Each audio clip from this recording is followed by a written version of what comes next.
അലൈക്കും. എല്ലാവർക്കും സുഖമല്ലേ? സുഖം എന്ന് വിചാരിക്കുന്നു. ഇവിടെ നല്ല മഴയാണ്. നിങ്ങളുടെ നാട്ടിലൊക്കെ മഴ ഉണ്ടോ? തിരുവനന്തപുരത്ത് പോയപ്പോൾ നല്ല ചൂടായിരുന്നു. അപ്പോൾ അവിടെ മഴയല്ല. ഇവിടെ വന്ന് നോക്കുമ്പോൾ നല്ല മഴയും.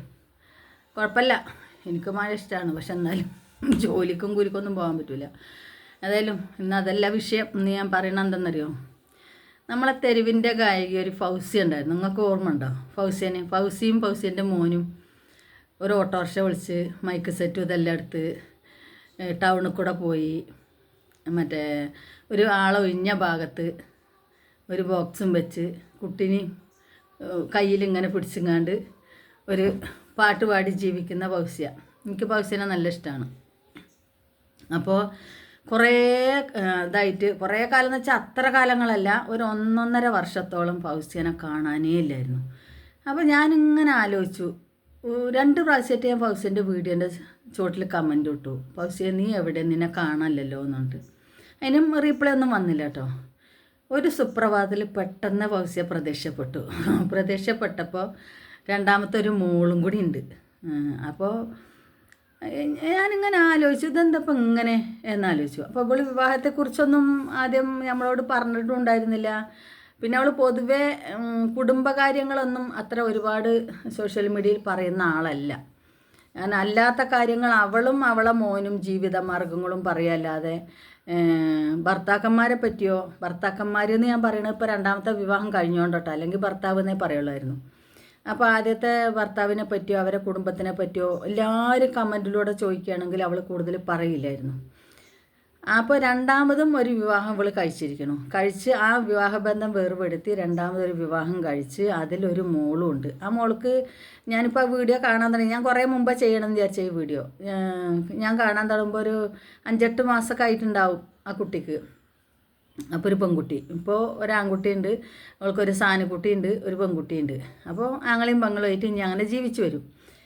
അപ്പോൾ ഞാനിങ്ങനെ വിചാരിച്ചു, ഇതെന്താ ഇപ്പം ഇങ്ങനെ ഇവളെ കാണാത്തത്, ഇതേതാണ് ഇപ്പോൾ ഈ കുട്ടി എന്നൊക്കെ ഇങ്ങനെ ആലോചിച്ച് വരുമ്പോഴാണ് രണ്ടാമത്തെ 3-ാമത്തെ പ്രാവശ്യത്തെ ഇവളെ വീഡിയോസ് കാണുന്നത്. അപ്പോഴാണ് ഇവൾ 3-ാം വീഡിയോസാണ് ഞാൻ ഇവൾ 2-ാം പ്രാവശ്യം വന്ന ഇതിൽ കാണുന്നത്.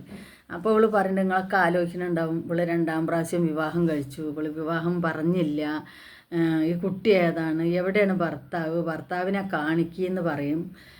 പക്ഷേ ഞാൻ എന്നെയും എൻ്റെ കുട്ടികളെയും മാത്രമല്ലാതെ ഞാൻ ആദ്യമാണെങ്കിലും ഇതിലാണെങ്കിലും ഞാൻ അവരെ ആരും വേദനിപ്പിക്കാനോ മാനം കെടുത്താനോ ഞാൻ തയ്യാറില്ല എന്നൊക്കെ പറഞ്ഞിട്ടുള്ള വീഡിയോ. അപ്പോൾ എനിക്ക് മനസ്സിലായി ഇവൾ 2-ാം പ്രാവശ്യം വിവാഹം കഴിച്ചതിലുള്ള മോളാണ്.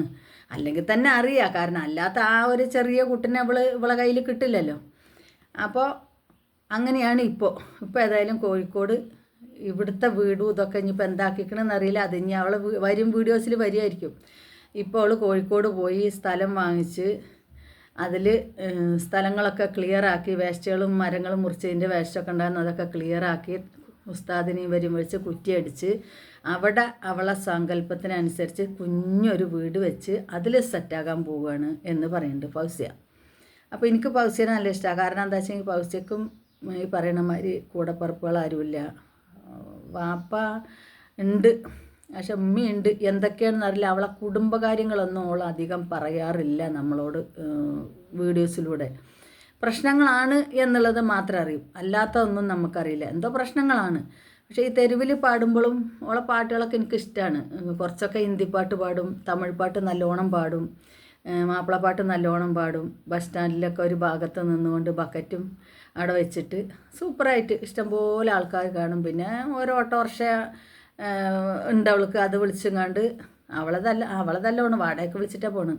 അതിൽ പോയി പല സ്ഥലങ്ങളിലും പോയി അവൾ പാട്ട് പാടുന്നുണ്ട്. ബീച്ചുകളിൽ കൂടെ ആയാലും ബസ് സ്റ്റാൻഡിൽ കൂടെ ആയാലും പാട്ട് പാടിയിട്ട് അങ്ങനെ ജീവിതം നയിക്കുന്ന ഒരു കുട്ടിയാണ്. അപ്പോൾ ഏതായാലും എനിക്ക് അവളെക്കുറിച്ചൊരു വീഡിയോ ചെയ്യണം എന്നുണ്ടായിരുന്നു. അപ്പോൾ അന്ന് എനിക്കത് ചെയ്യാൻ പറ്റിയില്ല. കുറേ ആയിട്ട് നമുക്ക് പല തിരക്കുകളും ഇതുമാണ്. പിന്നെ തന്നെയല്ല, ഞാൻ മറന്നുപോയി, എപ്പോഴും ഈ വീഡിയോ കാണാത്തതുകൊണ്ട് മറന്നുപോയി. ഇപ്പോൾ ഇന്ന് അവളെ വീഡിയോ കുറ്റിയടിക്കുന്നതും വീടിന് കുറ്റിയടിക്കുന്നതെല്ലാം വീഡിയോ ഇന്നാണ് ഞാൻ കണ്ടത്. അപ്പോൾ വിചാരിച്ചു അന്ന് തന്നെ ചെയ്തേക്കാം പൗസിയുടെ വീഡിയോ എന്ന് വിചാരിച്ചിട്ടാണ്. അപ്പോൾ നമ്മളെ പൗസിയനെ ഈ പറയണ മാതിരി പാവാണ്. മറ്റുള്ളവരെ ചെളി വാരി അടിക്കാനോ കുറ്റം പറയാനോ ഒന്നിനും തയ്യാറില്ലാത്തൊരു പെൺകുട്ടിയാണ്. എന്തൊക്കെ രോഗങ്ങളും ഉണ്ട് അവൾക്ക്. അപ്പോൾ അതുകൊണ്ട് ഞാൻ എൻ്റെ സപ്പോർട്ട് അവൾക്ക് ഉണ്ടാവും. അപ്പോൾ എല്ലാവരും നമ്മളെ പൗസ്യനെ കൂടെ കൂട്ടണം. 2 കുഞ്ഞു മക്കളുണ്ട്, പാവാണ്. ഞങ്ങളെല്ലാവരും കൂടി പിരിവ് കൊടുക്കുന്നല്ല കേട്ടോ പറയണത്. കാരണം അല്ലാത്തതായിട്ടുള്ള സപ്പോർട്ട് ഉണ്ടാകുമല്ലേ നമുക്ക്. വീഡിയോ കണ്ട് നമ്മളൊക്കെ ഒന്ന് ലൈക്ക് അടിക്കും മറ്റേ കമൻ്റ് ഇടുകയും ചെയ്താൽ തന്നെ ഓളെ ജീവിതമാർഗ്ഗം അങ്ങനെ കഴിഞ്ഞു പോയിക്കോളും. അല്ലാതെ പിന്നെ ഇപ്പോൾ വീട്ടിലിരുന്ന് വെറുതെ ഇരുന്ന് ജീവിക്കുന്ന വ്യക്തിയൊന്നല്ല. പാട്ട് പാടുക തന്നെയാണ്, ഇപ്പോഴും പാട്ട് പാടുക തന്നെയാണ് അവൾ. പാട്ട് പാടിയും കൊണ്ട് തന്നെ അധ്വാനിച്ചുകൊണ്ട് തന്നെ ആ കുട്ടീനെ അന്ന് ആ സാനിക്കുട്ടിനെ എങ്ങനെ എടുത്തു വെച്ചുകൊണ്ട് എങ്ങനെ പാടിയിരുന്നു അതേമാതിരി ഇപ്പോൾ ആ ചെറിയ കുട്ടീനെ എങ്ങനെ എടുത്തു വെച്ചും കൊണ്ട് പാടുന്നത്. അപ്പോൾ അത് ഞാൻ കാണുന്നുണ്ട്. ആയിക്കോട്ടെ, അവളെ പറ്റിയൊന്ന് ഒരു വീഡിയോ ചെയ്യണമെന്നുണ്ടായിരുന്നു. ശരി, ഇൻഷാ അല്ലാ വീണ്ടും കാണാം. അസ്സലാമു അലൈക്കും. അള്ളാഹു എല്ലാവർക്കും ബർക്കത്ത് ചെയ്യട്ടെ.